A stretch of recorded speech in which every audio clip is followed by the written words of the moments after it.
श्री गुरु गीता आज 5वां श्लोक है।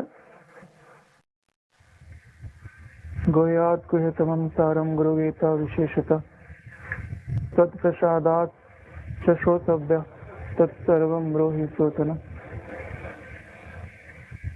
ऋषि लोग जो हैं वो सूर्य जी से आज प्रार्थना करते हुए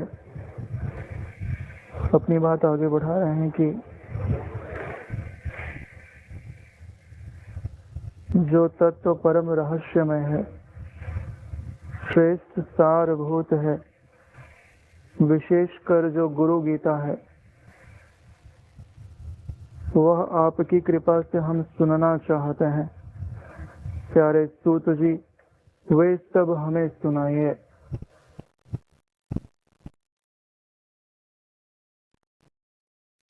पिछले 3 श्लोकों से नैमिषारण्य में बैठे हुए जो ऋषि हैं वो महाज्ञानी वेद वेदांगों में निष्णात प्यारे सूत जी से प्रार्थना कर रहे हैं कि जो सारे पापों को दूर करने वाला है, ऐसा जो गुरु जी का स्वरूप है, जिसको सुन करके ही देहधारी दुखों से छूट जाता है, जिस रास्ते से मुनि सब कुछ जानने वाले हो जाते हैं, जिसको प्राप्त करके मनुष्य कल्पना के बंधन से, जिस काल्पनिक बंधन से बंध करके जन्मता और मरता रहा है, उसकी असारता जानकर सदा के लिए मुक्त हो जाता है। उस तत्व का आप कथन करिए। और आज कहते हैं गुह्यात् गुह्यतमम्, जो परम रहस्यमय है। गुह्यात् यानी कि रहस्यमय, गुह्यतम यानी उन रहस्यों में भी परम रहस्यमय। वही छिपा कर किसे रखा जाता है?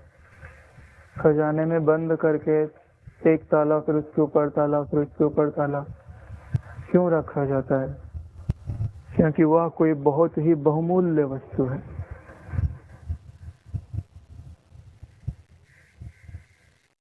जो जितनी ऊंची वस्तु होती है उसको उतना ही संभालना पड़ता है।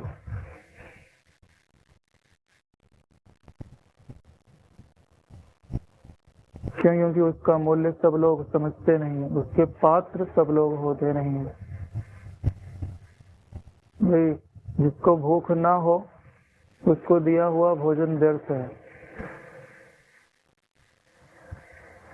जिसको जिस वस्तु की आवश्यकता ना हो, आप उसे वो दीजिए तो वह उस वस्तु का ही अपमान कर देगा। ऐसे ही यह जो ब्रह्म विद्या है वह अत्यंत रहस्यमय है, केवल अधिकारियों को ही दी जाने वाली है। गुह्यतम शब्द यह बताता है कि और सारी विद्याएं, बहुत सारे मंत्र होते हैं, उनको गोपनीय रखा जाता है क्योंकि उनकी सामर्थ्य ऐसी होती कि सबको नहीं दिया जा सकता, उसका दुरुपयोग कर लेगा कोई। कुछ ऐसे मंत्र होते हैं कि वो अपने घर में ही देते हैं, घर के बाहर नहीं देते कि ये विद्या हमारे घर में ही जीवित रहे। कुछ विद्याएं ऐसी होती है कि वो गुरु केवल अपने शिष्यों को ही सिखाता है, कहीं और ना जाए। कुछ लोग होते हैं कि भी अपने देश के लोगों को ही रहे। लेकिन यह जो ब्रह्म विद्या है ना, ये छोटे छोटे जो रहस्य है वैसी नहीं है, ये परम रहस्यमय है। इसके लिए तो बहुत बड़ा अधिकारी हो, उसी को दिया जाता है। नहीं तो जो इसका मूल्य नहीं समझेगा तो उसके पास ठहरेगी भी नहीं और इस विद्या का भी अपमान होगा। वस्तु तो वही की वही होती है, उसकी कीमत उसका अर्थ जानने वाले के पास होती है।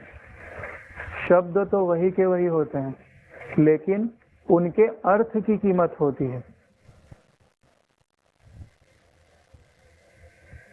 जैसे इन्होंने कहा ना कि ये जो गुरु गीता के अंदर के श्लोक हैं, ऐसे मिलते जुलते श्लोक और भी कहीं मिल सकते हैं, ऐसे ज्ञान परक वाक्य और भी कहीं मिल सकते हैं, लेकिन इनका मूल्य अधिक क्यों है? ये परम रहस्यमय क्यों है?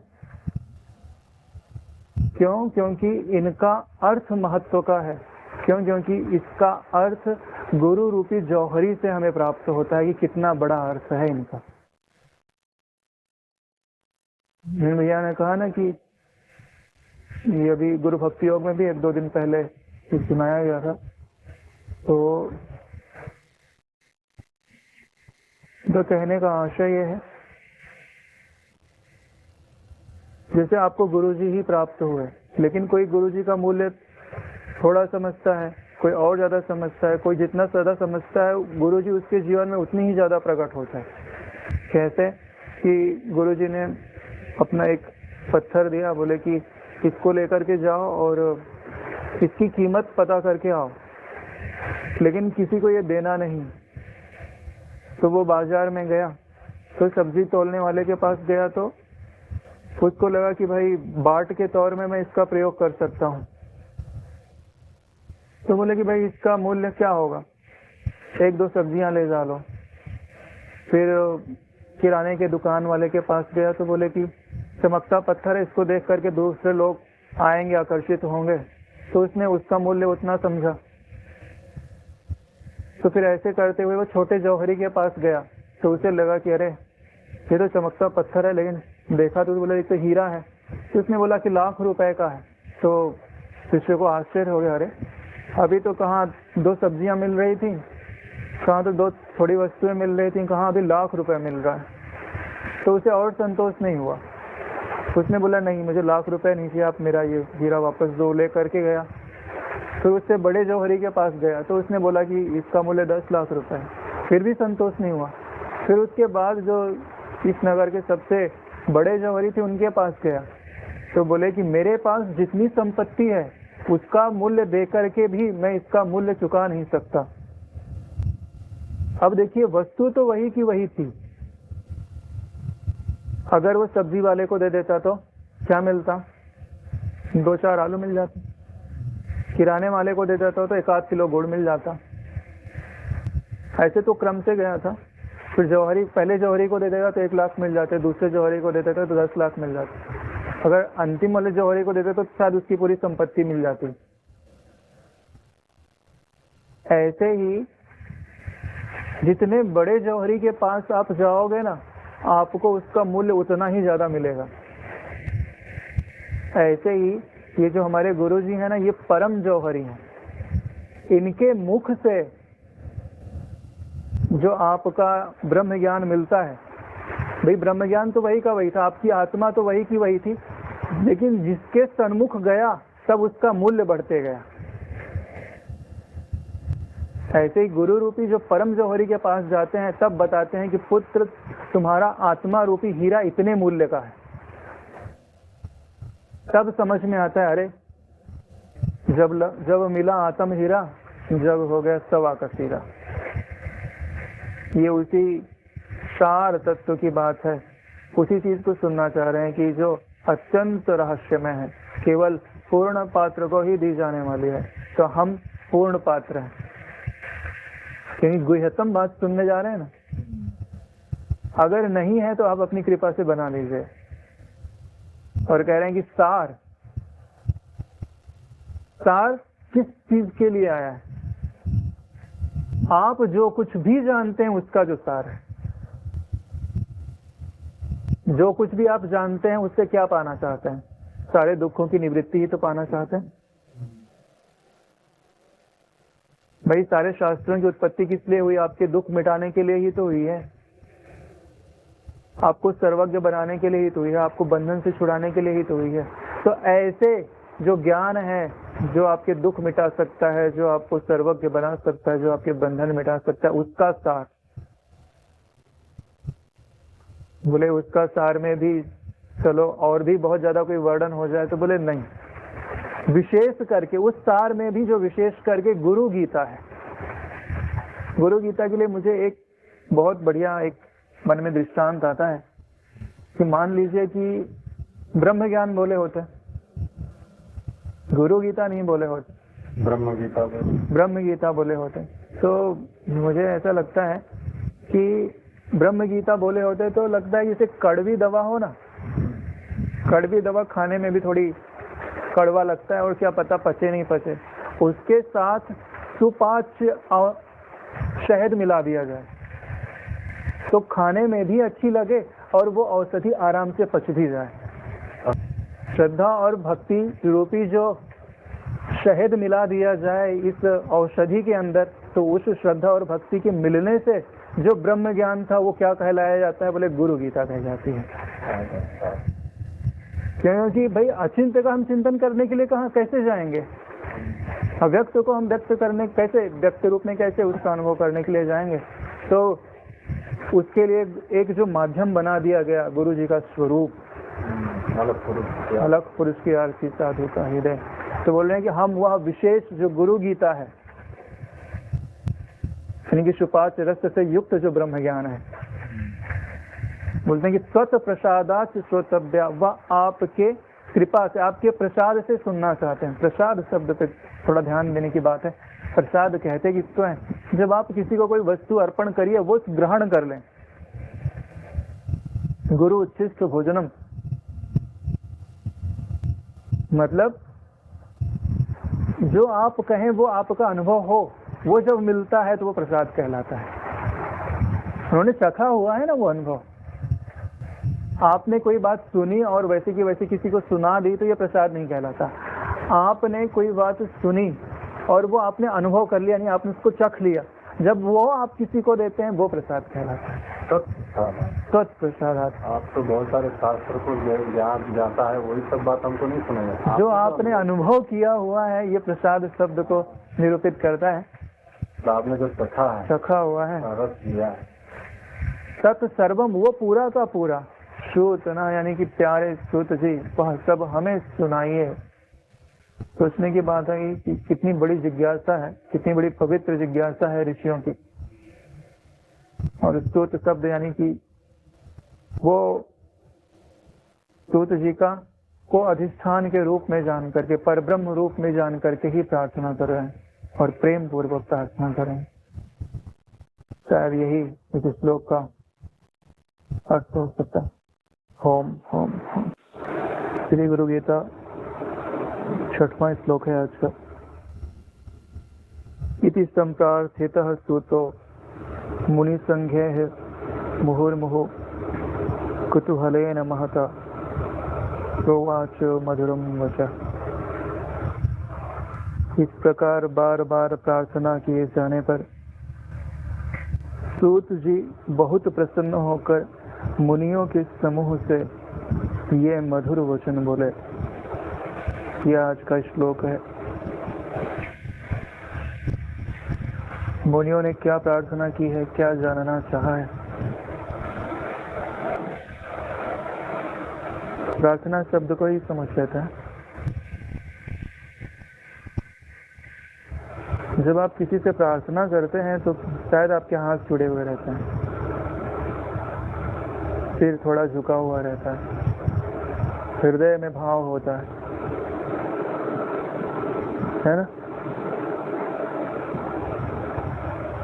यानी यह जो 5 कर्म इंद्रियां हैं, 5 ज्ञान इंद्रियां हैं और आपका जो अहंकार है, कोई कार्य ऐसा हो कि अब न कर्म इंद्रियों के वश का हो, न ज्ञान इंद्रियों के वश का हो, न अपने पूरे वश का हो, तब हम प्रार्थना करते हैं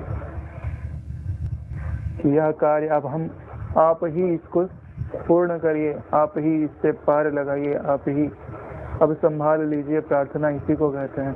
प्रार्थना में दीनता की प्रधानता होती है, शरणागति की प्रधानता होती है, विनम्रता है, नम्रता है और उनकी समर्थता है ना। उन्होंने कहा था ना कि आप महाप्राज्ञ हैं, वेद वेदांगों में निष्णात, यानी ज्ञान चाहिए तो ज्ञान में उनको वहाँ पे सर्व समर्थता दिखाई दे रही है। इसके लिए वो उनसे बार बार प्रार्थना कर रहे हैं। एक बार प्रार्थना नहीं किए,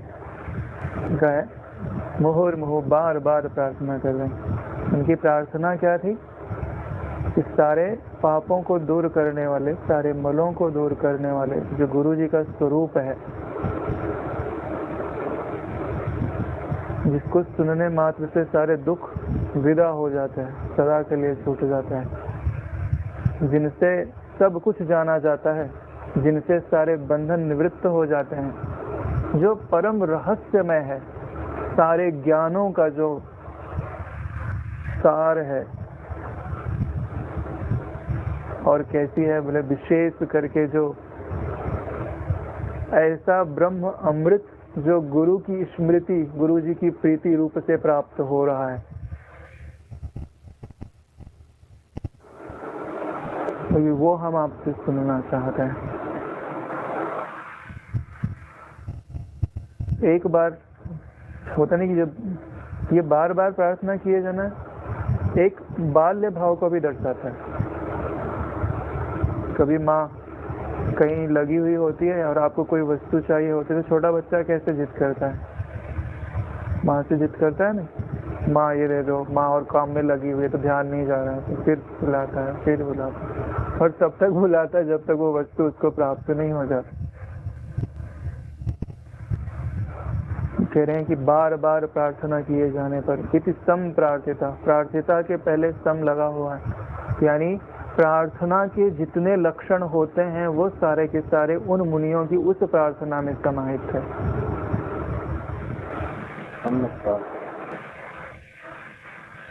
और बार बार प्रार्थना किए जाना बता रहा है कि वो पूर्ण रूप से उन्हीं के ही शरणागत है और अहंकार का लेश मात्र भी नहीं है।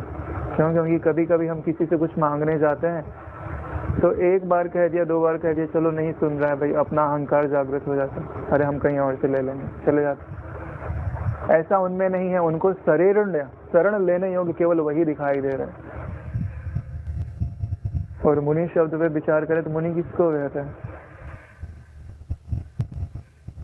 जो आप सुनाएं, जो आप दें, उसको मनन में शीघ्र लेके चले जाएं,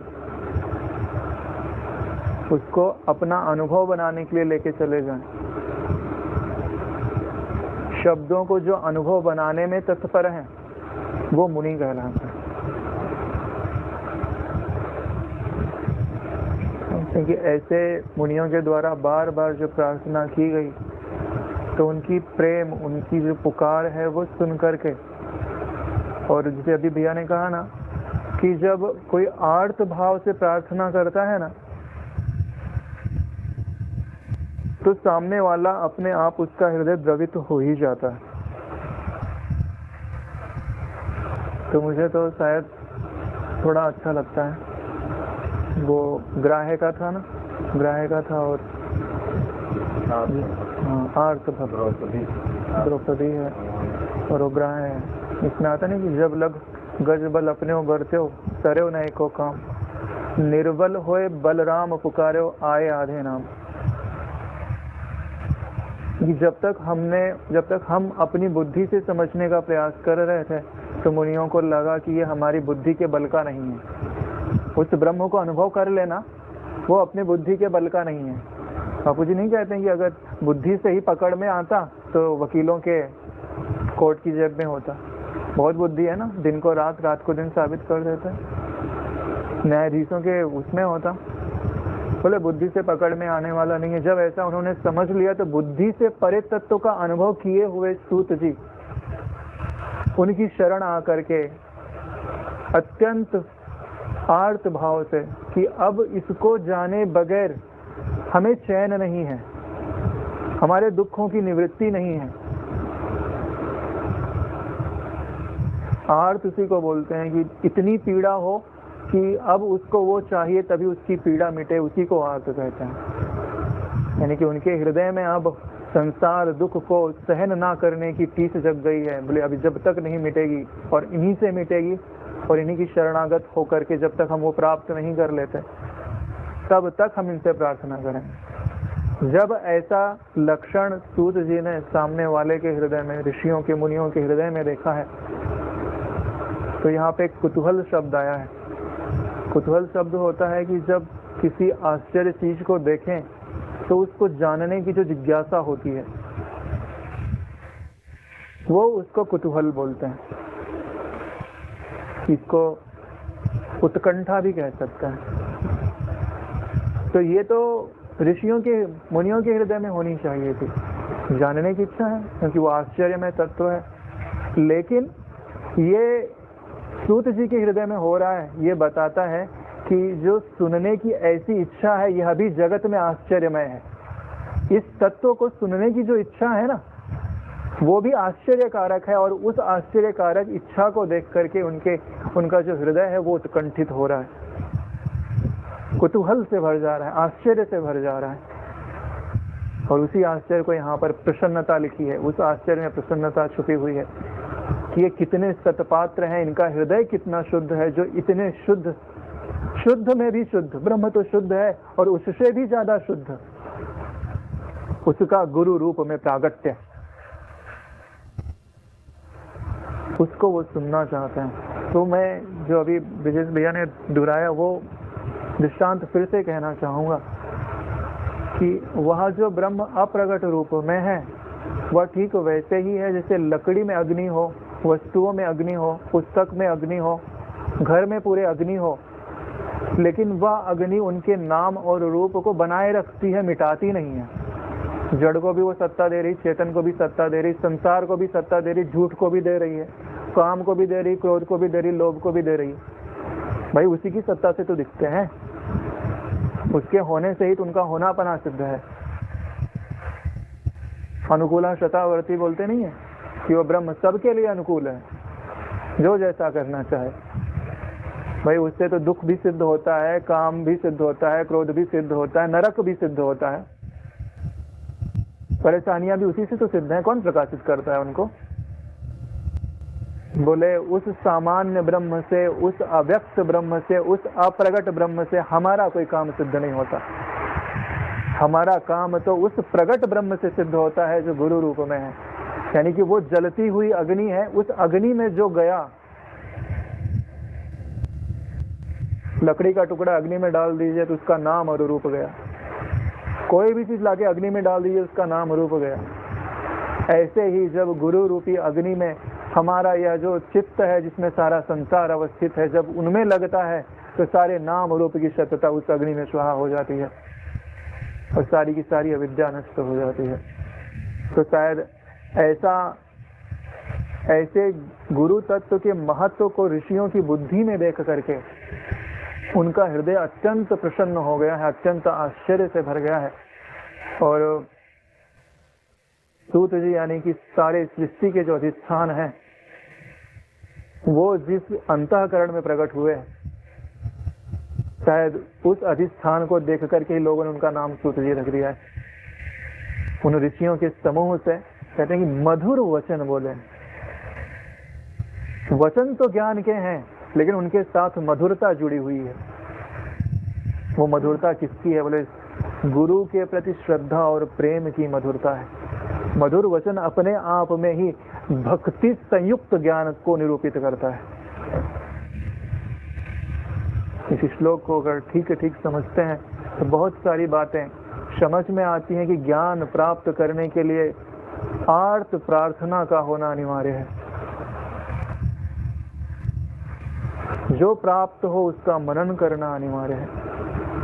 जब यह आपके हृदय में आ जाता है ना, तो गुरु जी स्वयं उत्कंठित होकर के ज्ञान, भक्ति युक्त ज्ञान को आपको ऐसे प्रदान करते हैं जैसे कोई मधु से समन्वित औषधि हो, खाने में भी मधुर, पचने में भी आसान और आपको आरोग्य देने वाली, अनामय बना देने वाली है।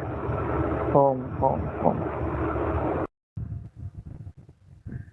सूत उवाच दृढध्वं मुनयः सर्वे श्रद्धया परया मुदा वदामि भवरोगग्निं गीता मातृस्वरूपिणी।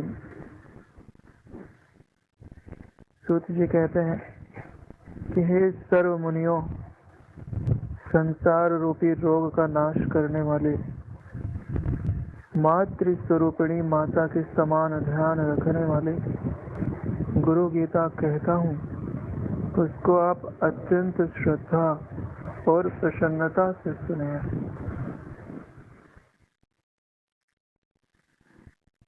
ऋषियों की जो प्रार्थना थी वह सूत जी के हृदय को इस बात पर राजी कर लिया कि जो उनका गुह्यतम खजाना है वह उन पर वो न्योछावर कर दें। यह जो ज्ञान है, गुरु गीता का जो ज्ञान है,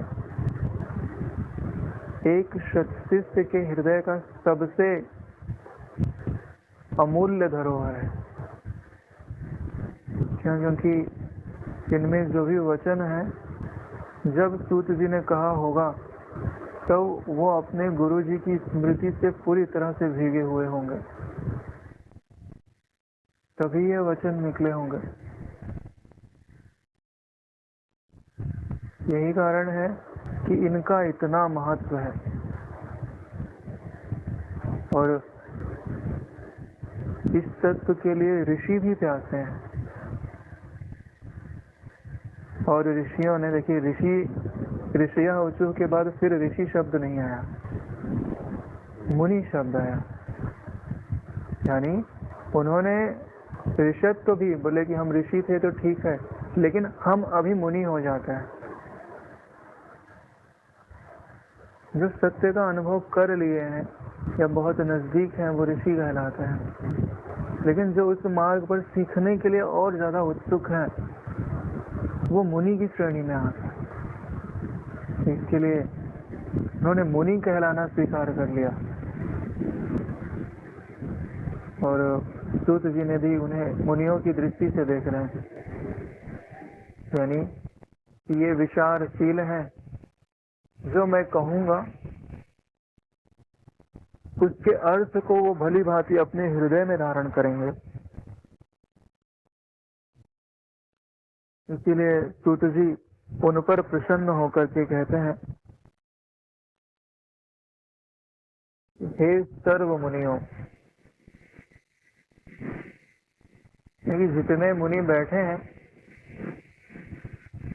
सूत जी के हृदय में यह भाव है कि सब यह बात को ग्रहण करें। संबोधन यानी सबके लिए, सब पे दृष्टि। और यह एक कुशल वक्ता की एक पहचान है। जब तक आप कुछ कहने के पहले सबको देख ना लेना, सबको पहचान ना लेना, तब तक आपको कहना नहीं चाहिए। वास्तव में है क्या कि जब बहुत ऊंची चीज दी जाती है तो उसमें अगर कोई एक भी विक्षेप करने वाला हो गया तो वो बहुतों को हानि पहुंचा सकता है। विपर्य कोई कल्पना कर दे, जैसे हमारे गुरुजी दीक्षा में सत्संग करते थे तो किसी ने वैराग्य पे पूछा था, तो यानी कि उसके कारण ही बापूजी ने दीक्षा छोड़ा तो फिर छोड़ा। इसके लिए ये जब उन्होंने भली भांति देख लिया कि नहीं भाई, सारे अंतःकरण जो यहाँ पर बैठे हुए हैं वो सच में पात्र हैं, इसके लिए उनके हृदय से ऐसा उद्गार निकला कि हे सर्व मुनियों, यानी कि आप सब अब मेरे हृदय से निकलने वाले अमृत को झेलने के लिए ही अपने हृदय रूपी पात्र को मेरी ओर करके ही बैठे हैं। सारे मुनियों की पात्रता को उनके हृदय ने स्वीकृति दे दी है। संसार रूपी रोग का नाश करने वाली, संसार है क्या? उत्पत्ति, स्थिति और नष्ट हो जाना। संसार रूपी रोग का मतलब ही होता है कि जो अविनाशी है, जो अजन्मा है, जो सारे दुखों से परे है, वह जन्मने वाला हो गया, वह मरने वाला हो गया। जो सर्वज्ञ था वह अज्ञानी हो गया। जो स्वयं आनंद रूप था वह आज आनंद के लिए, थोड़े से सुखाभास के लिए पूरे जीवन भर मजदूरी करने के लिए तैयार है। कहाँ उसकी ऐसी स्थिति हो गई? क्यों ऐसी? भाई कोई चीज बिगड़ती कब है? अपना स्वरूप खो कब देती है? जब उसमें कोई रोग होता है। तो बोले ये रोग क्या है? बोले संसार रूपी रोग है। कुल मिलाकर कहें तो जो 6 उर्मियां होती हैं, जन्मना और मरना, राग और द्वेष, भूख और प्यास, ये सब दुख ही तो देती हैं। रोग का मतलब क्या? जो आपको दुख दे, यानी इन सारे दुखों की निवृत्ति, यानी कि आपका जन्म और मरण नहीं हो, संसार के इस चक्र से छूट जाए और मति राग द्वेष से रहित हो जाए। प्राण के भूख प्यास अब मुझे ना सताएं, यानी प्राणों से हमारा संबंध विच्छेद हो जाए, हम उनसे परे जो अपनी स्थिति है उसका अनुभव कर लें। संसार रूपी रोग का नाश करने वाले, भाई संसार रूपी रोग का नाश करता कौन है? बोले ब्रह्म विद्या ही करती है, इसके सिवाय किसी दूसरे में सामर्थ्य नहीं है। तो जो मैं कहूँगा वह ब्रह्म विद्या रूप है, क्योंकि वही इस संसार रूपी रोग की औषधि है। और वो भी ब्रह्म विद्या किस रूप में है? बोले गुरु गीता के रूप में है। और यह जो गुरु गीता है वो कैसी है? कह रहे हैं कि मातृ स्वरूपिणी है। गुरु गीता से मुझे सबसे ज्यादा प्रेम है तो शायद केवल इसी शब्द के कारण ही है। जब मैं आश्रम में आया था तो सबसे पहला ग्रंथ या अपने आश्रम का साहित्य जो भी कहें, तो मुझे सबसे पहले भाई थी तो गुरु गीता भाई थी। और जब मैंने पढ़ा था कि मातृ स्वरूपिणी है तो मुझे ऐसा लगा कि सच में घर छोड़ के आया तो माता पिता सबको छोड़ के आया। तो लगा कि हाँ, एक ऐसी माँ मिली है कि सारे ममत्व की जो कमी है वो सारी की सारी पूरी हो जाए। देखिए, एक छोटा सा अबोध बच्चा है, उसे किसका सहारा होता है? उसकी माँ का ही। उसको एक ही चीज आती है, कोई भी आवश्यकता हो, कोई भी परेशानी हो, कि वो सिर्फ रो सकता है। कहीं दर्द भी हो ना उसके शरीर में तो ये बता भी नहीं सकता कि यहाँ दर्द है। उसको भूख लगी हो तो भी वो ये भी नहीं बता सकता कि मुझे भूख लगी है। प्यास लगी हो तो भी नहीं बता सकता कि मुझे प्यास लगी है। लेकिन माँ के अंदर ये सामर्थ्य है कि वो पहचान लेती है कि इस बच्चे को क्या परेशानी है। रोने का बल है, उसके पास सिर्फ रोने का ही बल है। बाला नाम रोदनम बलम। तो मुझे भी ऐसा ही लगा कि भाई, क्योंकि इस क्षेत्र के बारे में आत्मज्ञान क्या है, कैसे जाया जाता है, कौन सा मार्ग है, क्योंकि लक्ष्य तो दिखता ही नहीं। लक्ष्य तो लगता है कि बहुत कोसों दूर है और मार्ग ऐसे वैसे पथों से जा रहा है कि लक्ष्य दिखाई ही नहीं देता। हमको समझ ही नहीं आता कि कहाँ जाना है, कौन से साधन को पकड़ूं।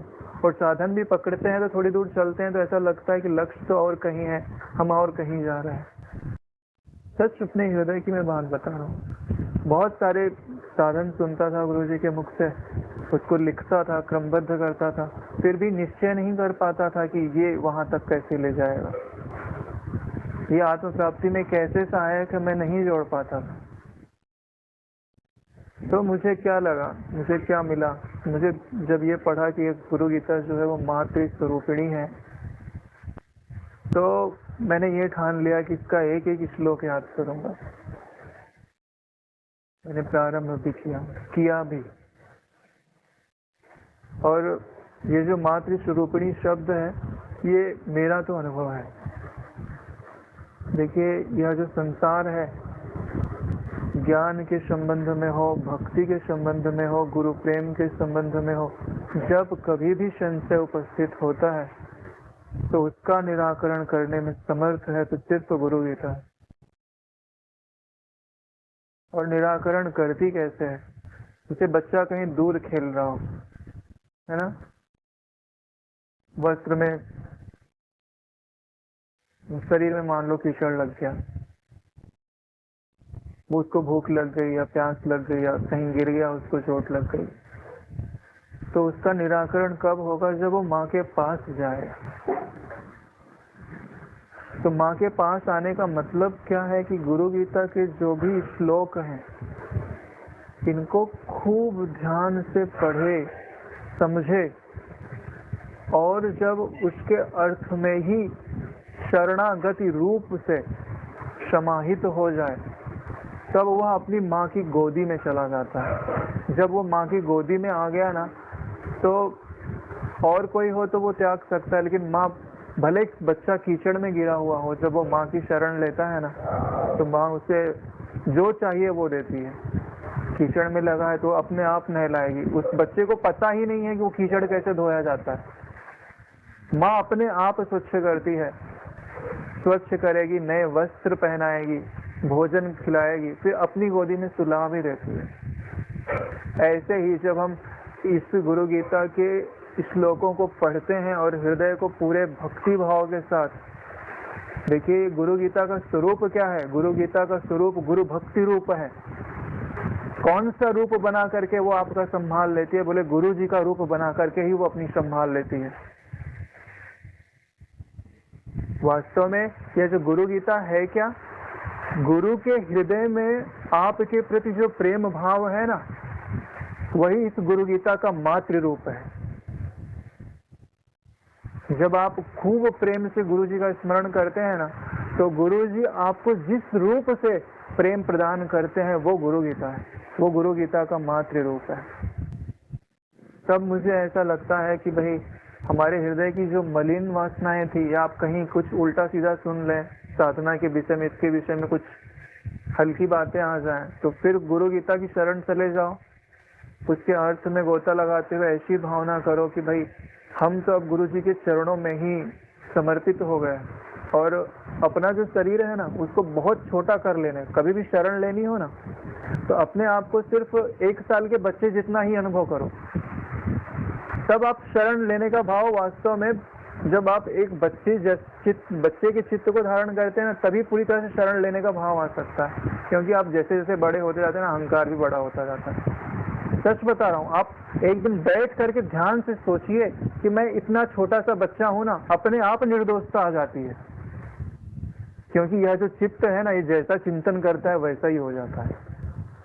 अगर ये स्त्री का चिंतन करे तो स्त्री रूप हो गया, अगर ये क्रोधी का चिंतन करे तो क्रोधी रूप हो गया, और अगर ये निर्दोष बालक का चिंतन करे ना, तो निर्दोष बालक जैसा भी हो जाता है। और निर्दोष बालक ही शरण लेने का अधिकारी होता है। क्योंकि उसे कुछ पता नहीं है, उसमें कुछ समर्थता नहीं है।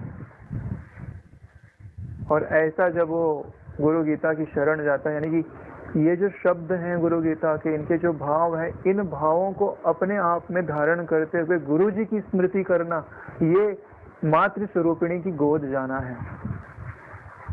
तब वो दुर्वासनाएं, दुर्इच्छाएं या दुष्ट संकल्प कहाँ गए वो पता नहीं चलता।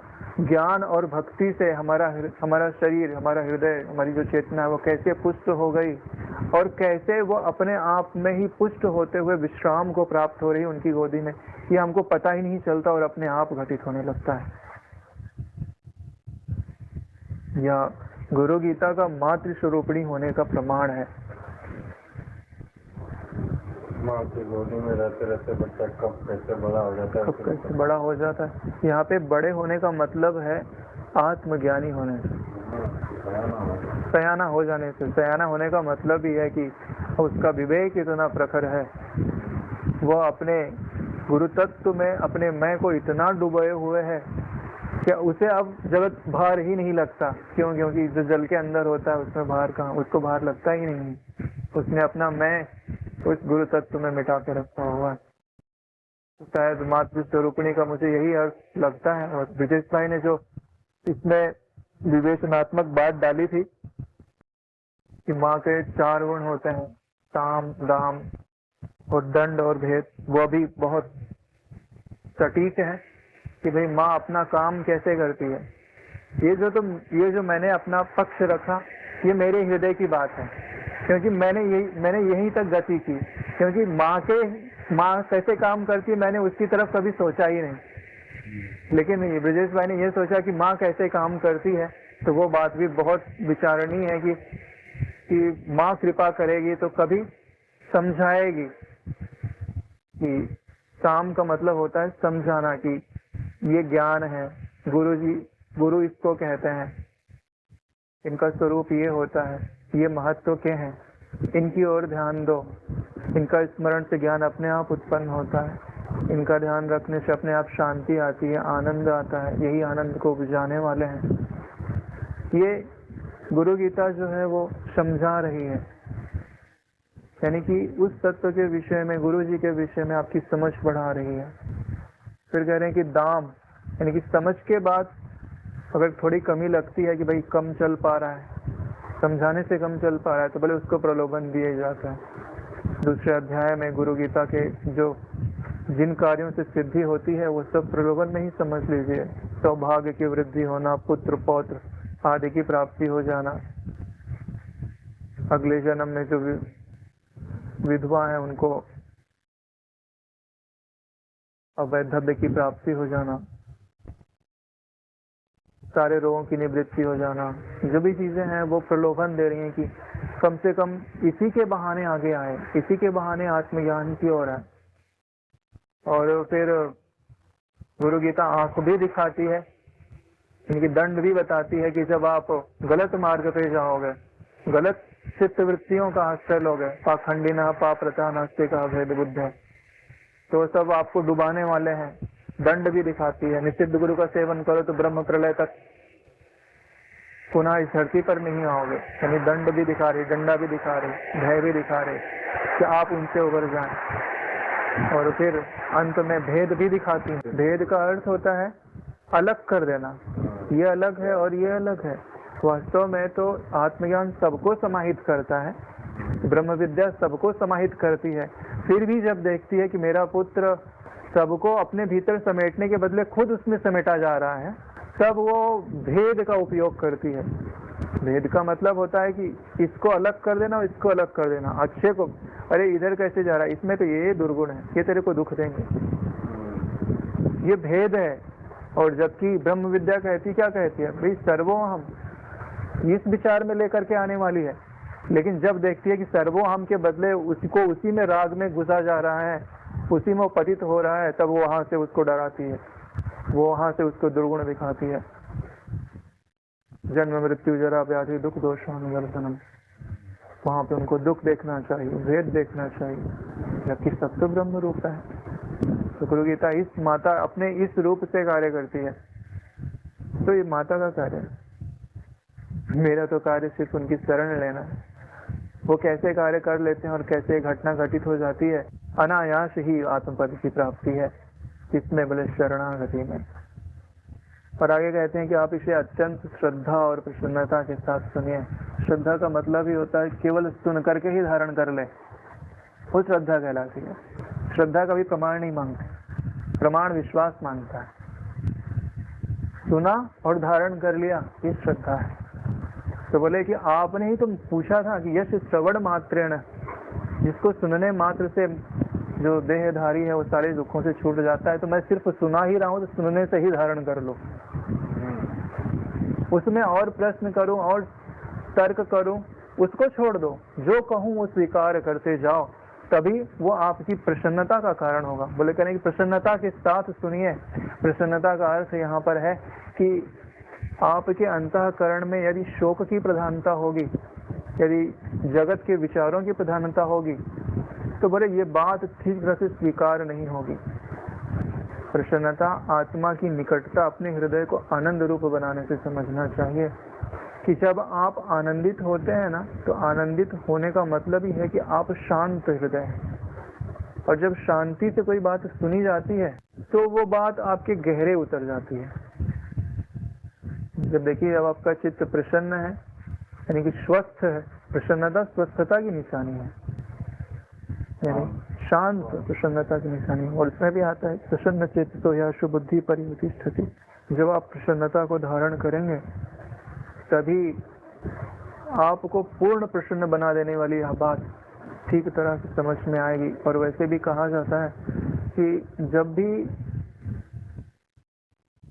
आप गुरु जी के समक्ष जाए ना, तो भले ही कुछ भी हो, लेकिन हृदय कमल को खिला करके जाएं, प्रसन्न हो करके जाएं। तो ज्यों ही गुरु जी के चित्त में लगेगा कि अरे ये तो बहुत प्रसन्न रहता है, उनका यही संकल्प आपको सदा के लिए प्रसन्न करता है,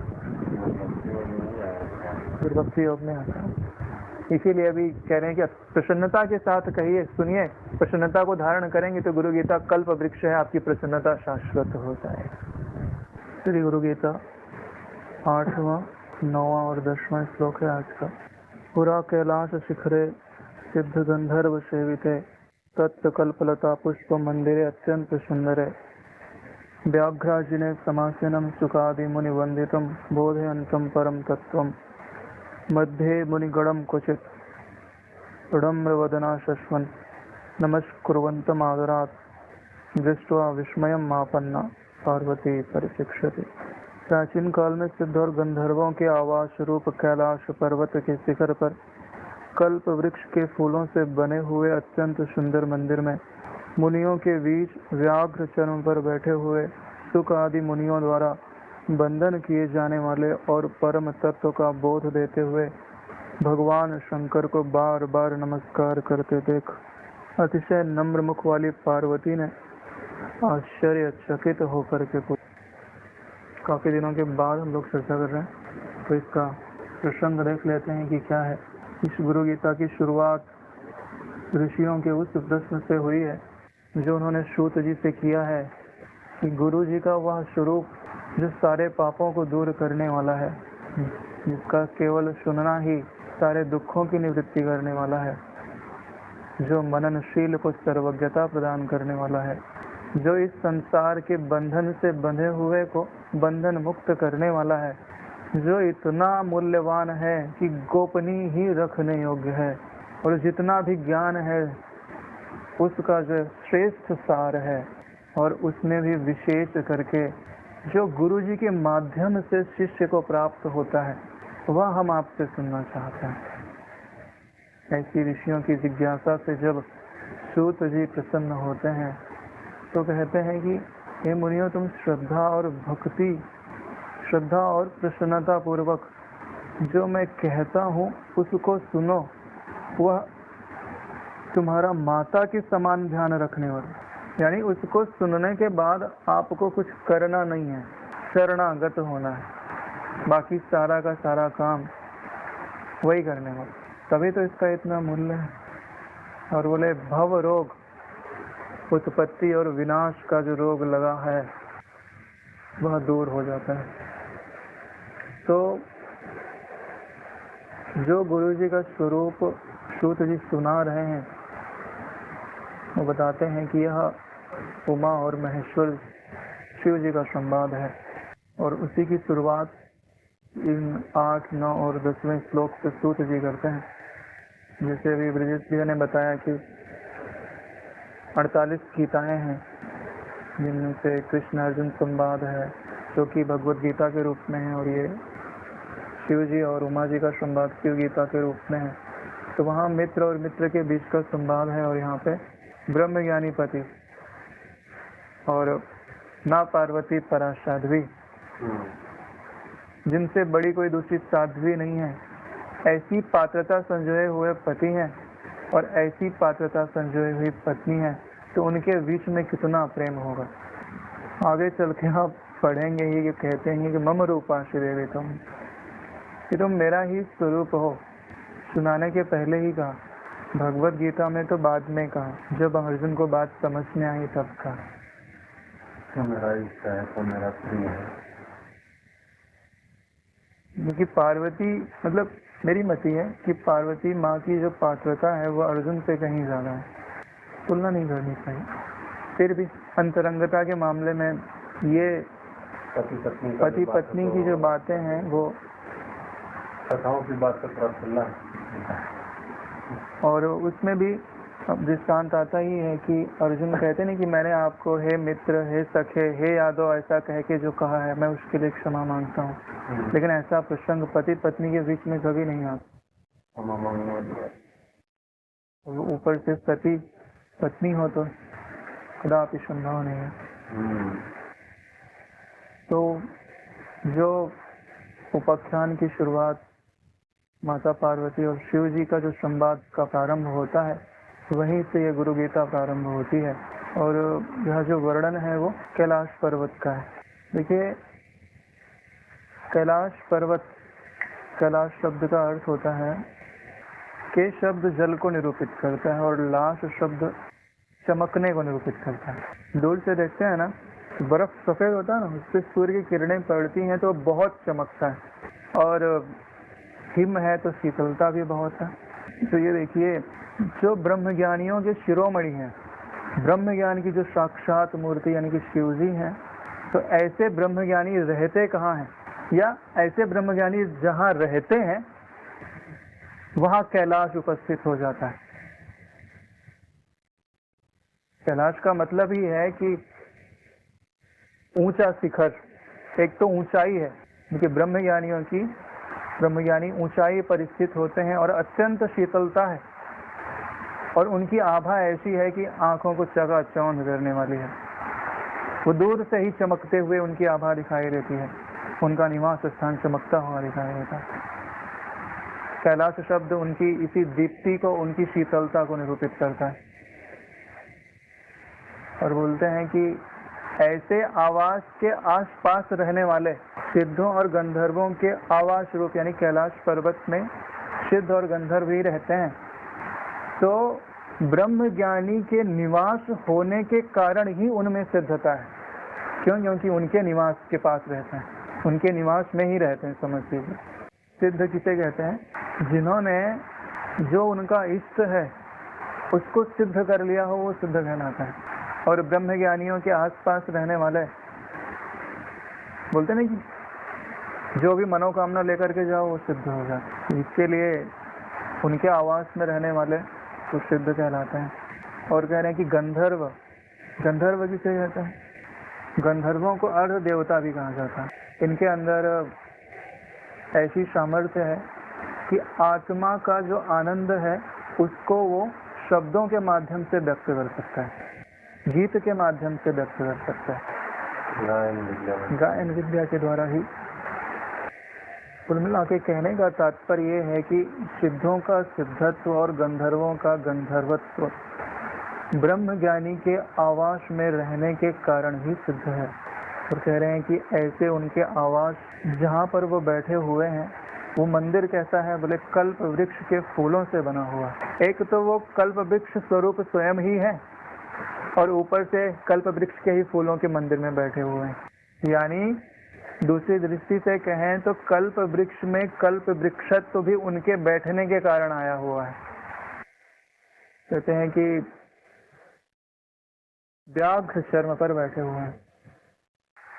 यही वास्तव में जो ब्रह्म तत्व है वो व्याघ्राकार वृत्तियों पर ही आरूढ़ होता है। जो रागाकार, द्वेषाकार, जो दूसरी वृत्तियों रूप जानवर हैं, या तो उनको देख करके रास्ता बदल दें, या तो फिर उसका भोजन बन जाए। यह व्याघ्र चर्म ब्रह्माकार वृत्ति को निरूपित करता है कि जिसके ऊपर ही ब्रह्म आरूढ़ होता है और उसके ऊपर ही शिव जी बैठे रहते हैं। इसका तात्विक अर्थ समझा जा सकता है, क्योंकि इसका समझना सार्थक है, क्योंकि आप अपनी वृत्तियों को व्याघ्राकार बनाने लग जाएंगे।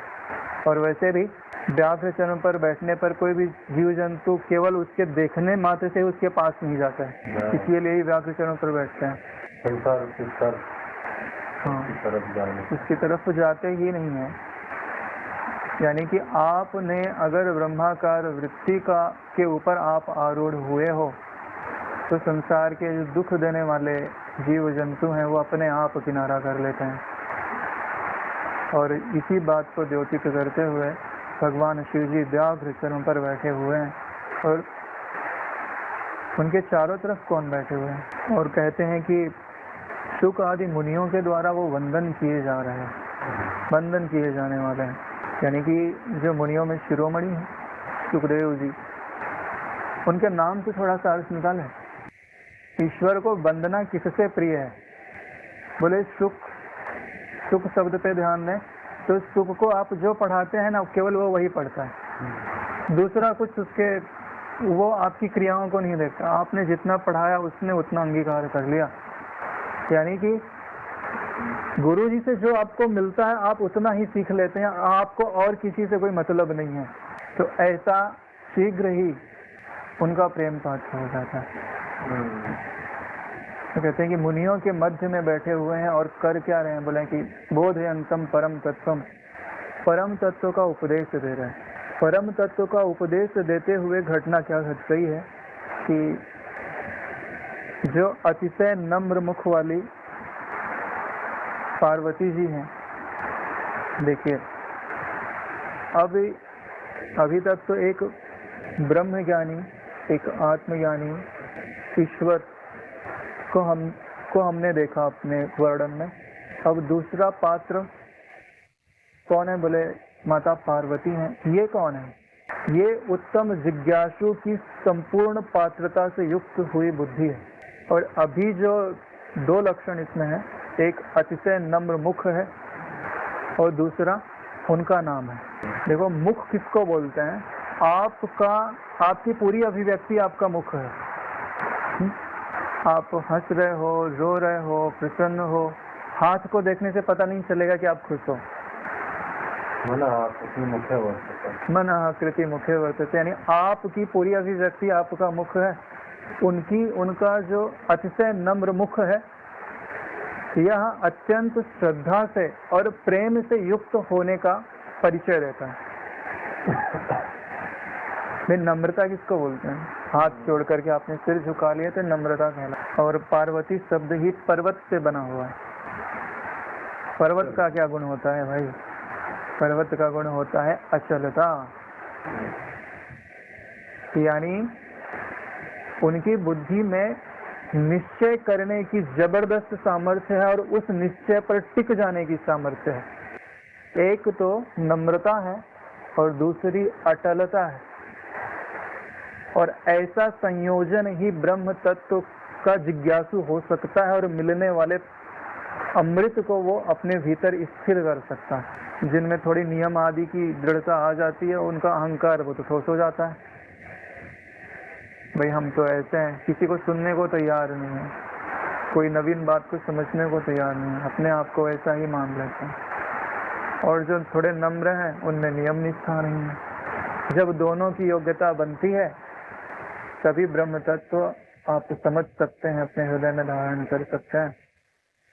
तो माता पार्वती देखती क्या है कि शिव जी किसी को बार बार नमस्कार कर रहे हैं और उनके इस नमस्कार करते हुए देख करके उनके मन में यहाँ जिज्ञासा उठती है कि भाई सारे देवता, यहाँ तक कि ब्रह्मा जी और विष्णु जी भी भगवान शिव जी को प्रणाम करते हैं, ये भला किसको प्रणाम कर रहे हैं?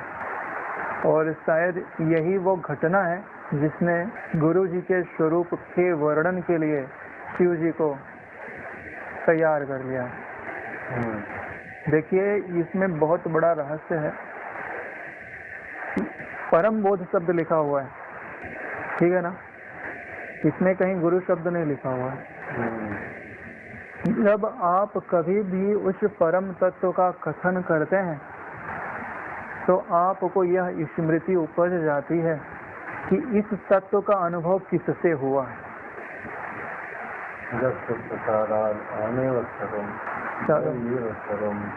तो शिव जी को शिवत्व किससे प्राप्त हुआ है? तो उनके गुरु जी से प्राप्त हुआ होगा। यह नियम ही है।